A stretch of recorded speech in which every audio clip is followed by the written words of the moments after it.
And I was amazed when we recorded with you and Antonio, and I was like, wow, you know each other so well. You don't have to be in the same room. This is like a cat, the ninth life. I think this is the ninth or the eighth film I do with Antonio, but we've stayed close in between. He's my brother.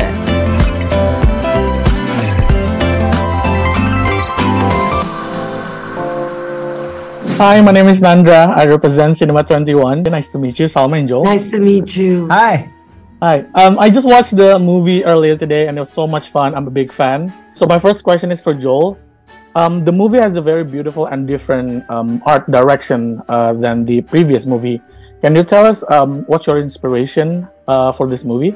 You know, it had been so long since the last Puss in Boots, over a decade, so it really kind of freed us up to go, we're going to bring these characters we love on another journey, but we can really expand the tone and how it looks visually. A fairy tale painting was the idea, and the production designer, Nate Ragg, really kind of pushed that, where what if the audience was just dropped into a fairy tale, and you could see the brush strokes on the world, but it's still every bit CG kind of big kind of environment.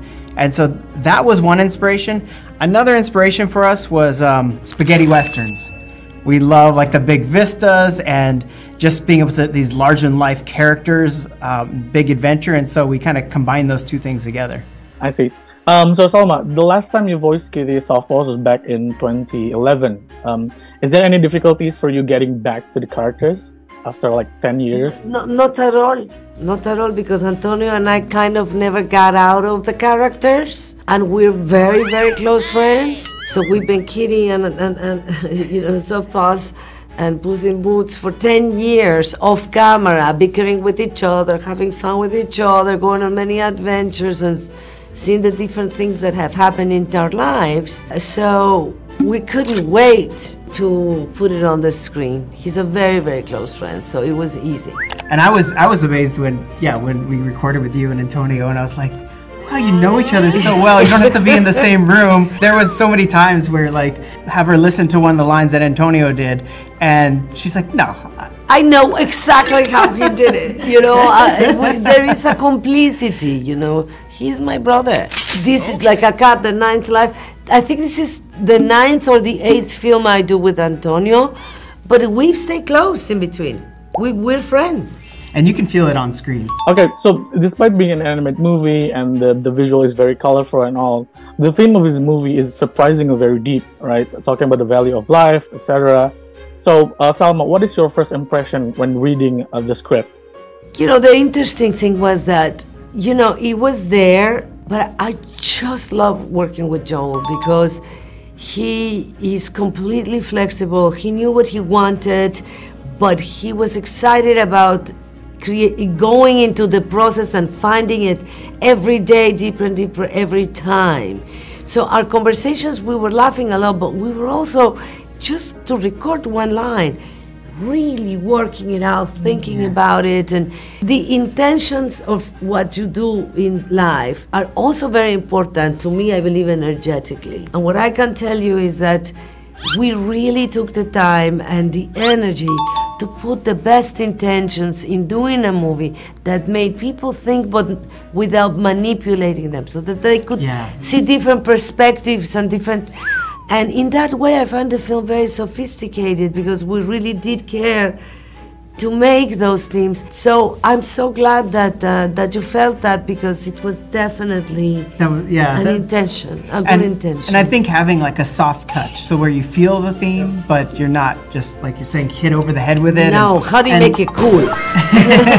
and I think so much of it, you know, it does come organically, where that process of finding it, which you'll constantly like challenge an idea, and even when I would get like, okay, that's exactly how I pictured the line being delivered, you weren't happy with it. You're like, no, we could go further, we can delve deeper, and it comes out in drama or comedy, but you definitely like experience it on the screen. You know, 400 people worked in this movie, and I think they were good people. Everybody doing their little bit with love and care and good wishes. And you almost feel the fingerprint of everybody who worked on it. Yes, 400 people.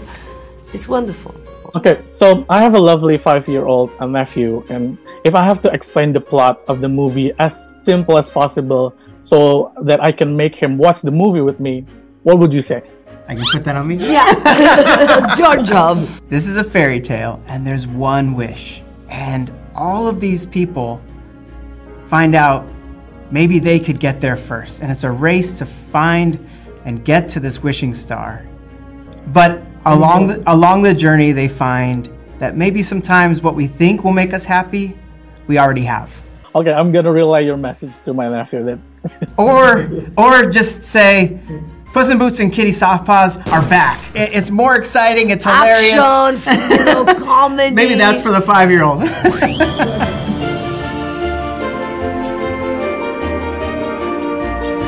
Asik kan videonya?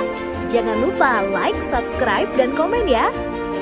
Sampai jumpa di video selanjutnya.